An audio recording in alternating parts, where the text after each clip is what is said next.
नमस्कार दोस्तों, मैं छोटेलाल कुमार महतो आप सभी का हार्दिक स्वागत करता हूं आपके अपने YouTube channel study GS with Chhotelal में। तो प्यारे दोस्तों, आज हम इंडियन हिस्ट्री में जो है पढ़ने वाले हैं कॉन्स्टिट्यूएंट असेंबली के बारे में। ओके, लास्ट हमने 1935 का जो भारत शासन अधिनियम था उसके बारे में पूरी जानकारी ले ली थी प्यारे दोस्तों। उसी से आगे आज हम पढ़ेंगे कॉन्स्टिट्यूशन असेंबली, संविधान सभा। तो इसमें हम देखते हैं प्यारे दोस्तों, और पढ़ने से पहले आप लोगों से अनुरोध है कि आप चैनल में नए हैं तो लाइक, शेयर और सब्सक्राइब करना ना भूलें मेरे प्यारे दोस्तों। जैसे भी हो सब्सक्राइब और शेयर तो आपको करना ही पड़ेगा। तो आगे इसमें देखते हैं हम प्यारे दोस्तों कॉन्स्टिट्यूशन असेंबली में कि क्या हमें पढ़नी है। तो बात करते हैं प्यारे दोस्तों कॉन्स्टिट्यूएंट असेंबली, संविधान सभा की बात कि 1895 ईस्वी में जो है क्या हुआ था, संविधान सभा की सबसे पहली मांग बाल गंगाधर तिलक द्वारा मौखिक रूप से की गई थी। तो कॉन्स्टिट्यूएंट असेंबली का जो है फर्स्ट डिमांड किसके द्वारा किया गया था? फर्स्ट डिमांड बाय बाल गंगाधर तिलक, है ना, in the form of orally, है ना, मौखिक रूप से मांग की गई थी। किसके द्वारा? बाल गंगाधर तिलक के द्वारा। कब? 1895 ईस्वी में। और 1922 से 1924, है ना, 1922 से 1924 ईस्वी में इस मांग को गांधी जी ने सशक्त बनाया, एकदम जोरदार जरूरी बनाया। 1922 से 24 के बीच में किसने? गांधी जी ने, महात्मा गांधी जी ने। और 1934 ईस्वी में संविधान सभा की मांग औपचारिक रूप से ऑफिशियली, है ना, एम.एन. रॉय के द्वारा की गई थी, है ना। जो एम.एन. रॉय थे प्यारे दोस्तों, उनके द्वारा 1934 में औपचारिक रूप से ऑफिशियली संविधान सभा की मांग की गई थी। किसके द्वारा? एम.एन. रॉय के द्वारा, है ना। Constituent assembly demanded by officially by M N. Roy. आगे देखते हैं प्यारे दोस्तों कि 1936 से 1939 में इतने तक क्या हुआ कि संविधान सभा की पुरजोर मांग की गई, जिसमें पंडित जवाहरलाल नेहरू ने अहम भूमिका निभाई। तो 1936 से 1939 के बीच में जो मांग हुआ था उसमें अहम भूमिका किसने निभाया? पंडित जवाहरलाल नेहरू ने निभाया, है ना। तो सबसे पहले ओरली किसने डिमांड किया था? बाल गंगाधर तिलक ने 1895 में। फिर 1922 टू 1924 ये सशक्त मांग की गई या फिर सशक्त बनाया गया इस मांग को। किसके द्वारा? गांधी जी के द्वारा।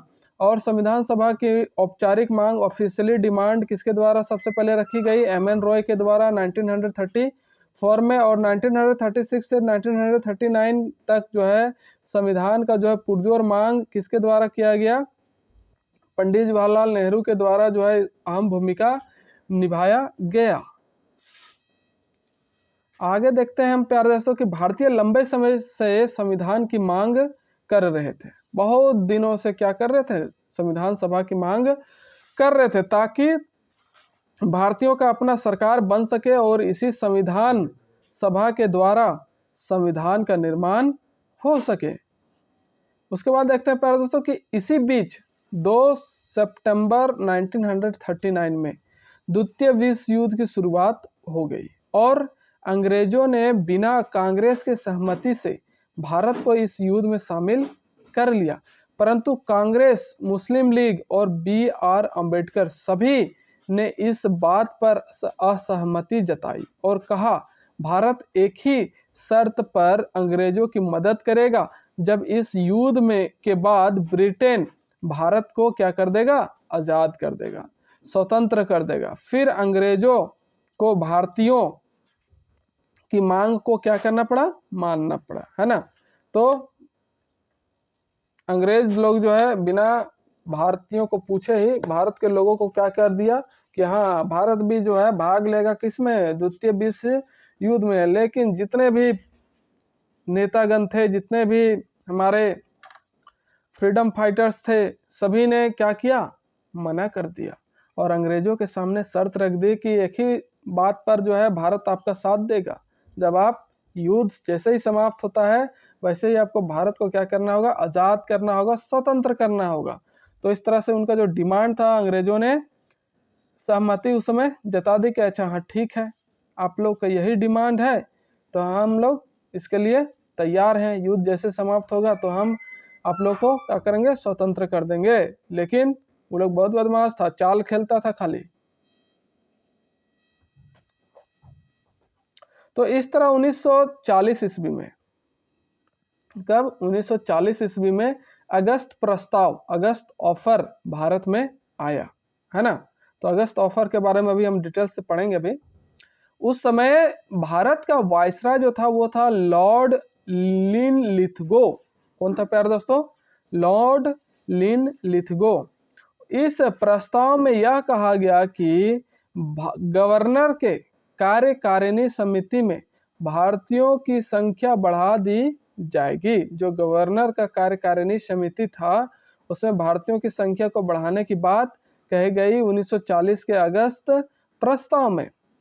यह भी कहा गया कि युद्ध विराम के पश्चात भारत को औपनिवेशिक स्वराज की दर्जा दी जाएगी, है ना। और इस तरह से क्या कहा गया कि भारत को औपनिवेशिक राज्य बनाया जाएगा, है ना। मतलब कि भारत में शासन तो भारत के लोगों का ही मतलब चले, मतलब कि राजपाट जो है काम वो करेंगे भारत के लोग, लेकिन उस पर अधिकार जो है पूर्ण रूप से किसका होगा, ब्रिटेन का होगा। इस तरह से वो लोग अगस्त प्रस्ताव में लिखा।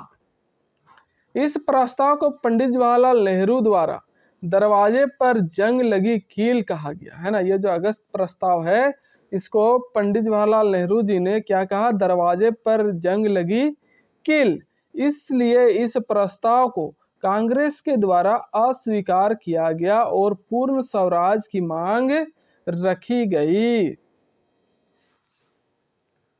आगे अगर हम बात करें प्यारे दोस्तों तो आगे क्या हुआ, इसी प्रस्ताव के विरोध में, अगस्त प्रस्ताव जो 1940 में आया था, इसी प्रस्ताव के विरोध में अक्टूबर 1940 में महाराष्ट्र के पबनार आश्रम से व्यक्तिगत सत्याग्रह की शुरुआत की गई थी, है ना।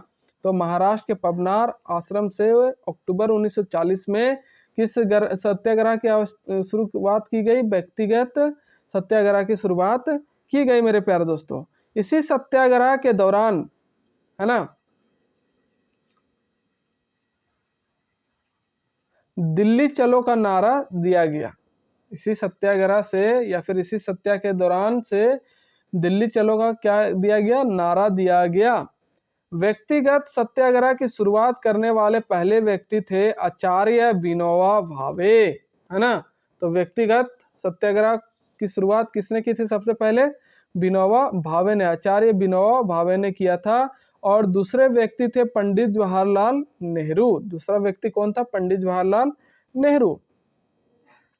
तो जब सेकेंड वर्ल्ड वॉर में जापान की शक्ति बढ़ने लगी, है ना, जिससे अमेरिका, चीन और ऑस्ट्रेलिया जैसे देशों ने ब्रिटेन भारत को स्वतंत्र करने की दबाव बनाने लगे, है ना।